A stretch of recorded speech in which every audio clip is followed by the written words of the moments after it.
Hello guys, good morning to all of you. This is Magiraj here and now we are going to get discuss about the GP and GE. It means the gravity at pole and gravity at equator. अर्थात अब हम discuss करने जा रहे हैं कि ध्रुवों पर और भूमध्य तल पर, भूमध्य रेखा पर ध्रुवों का स्मॉल जी का जो मान होता है उसमें क्या संबंध होता है, अर्थात कौन बड़ा होता है कौन छोटा होता है, इसकी डिस्कस करने जा रहे हैं। तो देखिएगा GP व GE में संबंध। तो ये पृथ्वी है, ये इसका घूर्णन तल होता है, घूर्णन अक्ष आप ये कह सकते हैं NS। तो ये इस तरीके से होगा,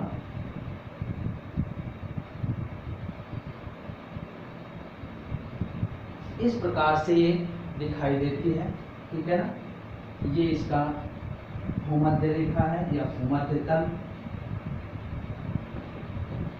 और ये ध्रुव है, जिसे हम पोल कहते हैं और इसे इक्वेटर कहते हैं, आप स्मॉल ई लिख सकते हैं, ठीक है ना। तो देखिएगा ये हो जाएगी RE इक्वेटर के लिए और ये हो जाएगी RP पोल के लिए। तो देखिएगा यहाँ पर RE ग्रेटर होता है RP से, ध्यान रखिएगा। या आप कह सकते हैं कि जो ये त्रिज्या है ध्रुवों के लिए वो कम होती है ये भूमध्य रेखा पर जो त्रिज्या होती है उससे। यही कारण है, ठीक है ना, कि ये गोल होने के बावजूद भी पृथ्वी हमें चपटी दिखाई देती है। तो देखिएगा हम जानते हैं कि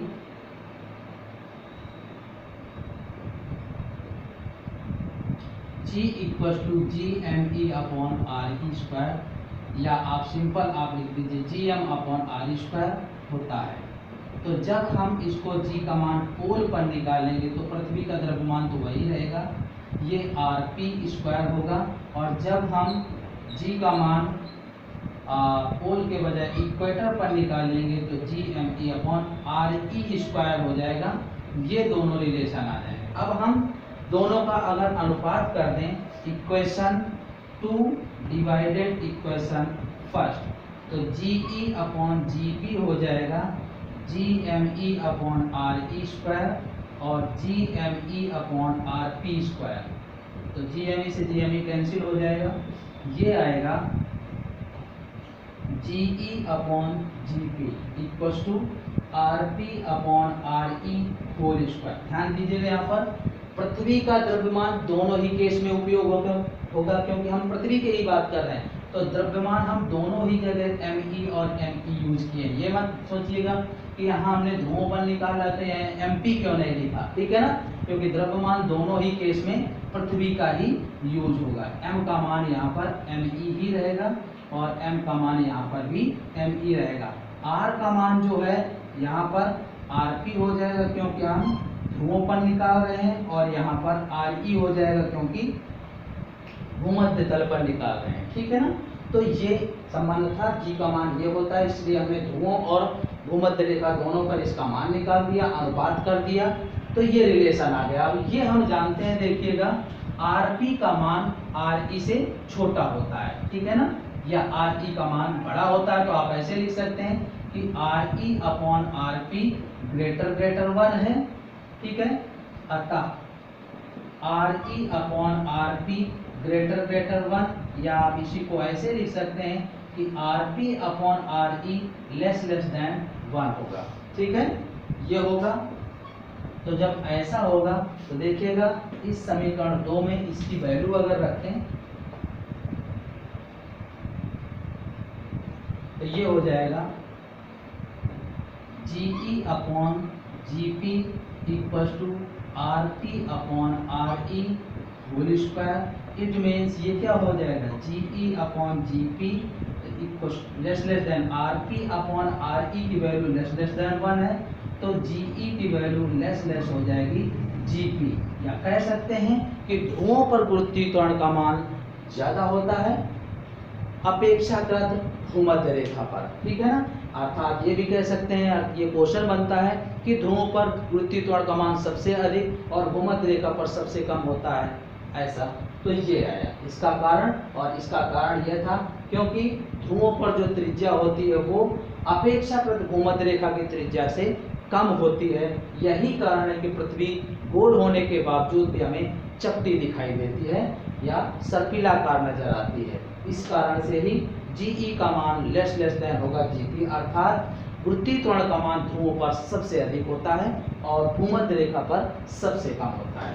अब देखते हैं कि पृथ्वी के घूर्णन के कारण जो स्मॉल जी में परिवर्तन आता है वो क्या होगा, ठीक है ना। पृथ्वी के घूर्णन के कारण स्मॉल जी में परिवर्तन, देखिएगा ये पृथ्वी है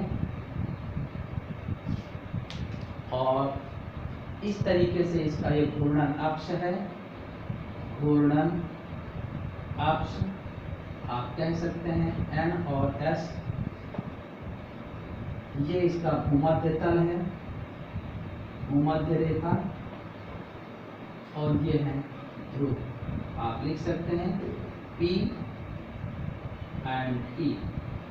इक्वेटर इसको बोलते हैं भूमध्य को, और पोल बोलते हैं ध्रुव को, इसलिए इनके संकेतों P और E से व्यक्त किया गया है। तो देखिएगा ये हम मान लेते हैं कि किसी बिंदु पर, ये तो इसकी त्रिज्या होगी RE, ये RE भी है। तो इस जगह अगर हम इसका, ये तो भार होगा, और अगर अक्षांश कोण देखें तो ये लैम्डा होगा, और यहाँ पर हम देख रहे हैं, अगर मान लेते हैं कि ये त्रिज्या R है तो ये लैम्डा है, तो ये भी लैम्डा होगा। इसको हम अलग से दिखा देते हैं, इस तरीके से है ये R है, ये कैपिटल R है, ये लैम्डा है, ठीक है ना। तो इसकी वैल्यू है M R omega square, sorry ये एम आर ओमेगा स्क्वायर बल होगा। तो इसका ये क्षैतिज अवयव होगा कॉस लैम्डा, अक्षांश कोण के साथ इनके अवयव हो जाएंगे ये क्षैतिज, क्योंकि इस आधार से कोण बन रहा है। ये हो जाएगा M R omega square sine lambda, ठीक है ना। ये एक तरीके से ये कह सकते हैं कि छद्म बल जैसे लगता है उस तरीके से ये बल होता है। और आप जानते थे कि F का मान एम आर ओमेगा स्क्वायर भी होता है, तो छद्म बल एम आर ओमेगा स्क्वायर इस तरह से बाहर की ओर होगा, जो अक्षांश से लैम्डा कोण बना रहा होगा, तो इसका क्षैतिज अवयव कॉस और ऊर्ध्व साइन हो जाएगा, ठीक है ना। तो ये आ जाएगा। अब देखिएगा ये संतुलित किस तरीके से होगा, ये है mg और ये है M R omega square cos lambda, और केंद्र की तरफ परिणामी बल लगता है, तो F equal to mg minus M R omega square cos lambda. तो यहाँ पर हो जाएगा, मान लेते हैं कि इस बिंदु पर अगर हम बल का मान ज्ञात करने जा रहे हैं तो क्या होगा, ये चीज डिस्कस कर लें। तो यहाँ पर मान लेते हैं कि G हो जाएगा G डैश, तो ये हो जाएगा mg डैश, ये आया mg M R omega square cos lambda. तो इससे आ जाएगा, m कॉमन ले लीजिए, तो G dash equal to G minus R omega square cos lambda, या कॉस लैम्डा का के रूप में देखिएगा। यहाँ ये जो वैल्यू है स्मॉल r की वो क्या होगी, तो इससे देखिएगा कॉस लैम्डा का मान हो जाएगा आधार बटे कर्ण, तो r equal to capital R cos lambda. तो इससे हम इसको भी लिख सकते हैं G dash equal to G minus R cos lambda omega square cos lambda. तो G dash equal to G minus R omega square cos square lambda, ये मान आ जाएगा, ठीक है ना। अब यहाँ से देखते हैं कि भूमध्य तल पर ये मान क्या होगा, तो यहाँ पर भूमध्य रेखा पर, तो भूमध्य रेखा क्षैतिज रेखा है, यहाँ पर लैम्डा का मान 0 होगा। तो जब 0 होगा तो ये G dash equal to G minus R omega square cos square 0, तो G minus G G dash equal to G minus R omega square cos 0 की वैल्यू 1 होती है, तो ये आ जाएगी। अब अगर हम ध्रुवों पर देखें तो ये पहली स्थिति थी और ये दूसरी स्थिति है। ध्रुवों पर लैम्डा का मान 90 होगा, देख रहे हैं ये स्थिति है।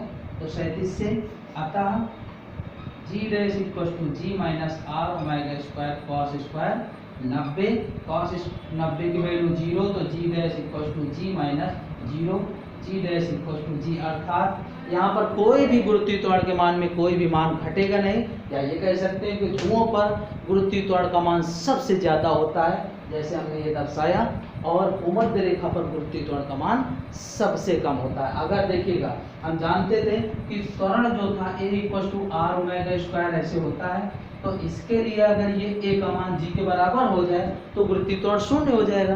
तो ठीक है ना, तो ध्यान रखिएगा कि ध्रुवों पर सबसे कम, ये भूमध्य रेखा पर गुरुत्वीय त्वरण का मान सबसे कम और ध्रुवों पर गुरुत्वीय त्वरण का मान सबसे अधिक होता है। ये इनके अक्षांश कोण के मान भी होंगे। ओके।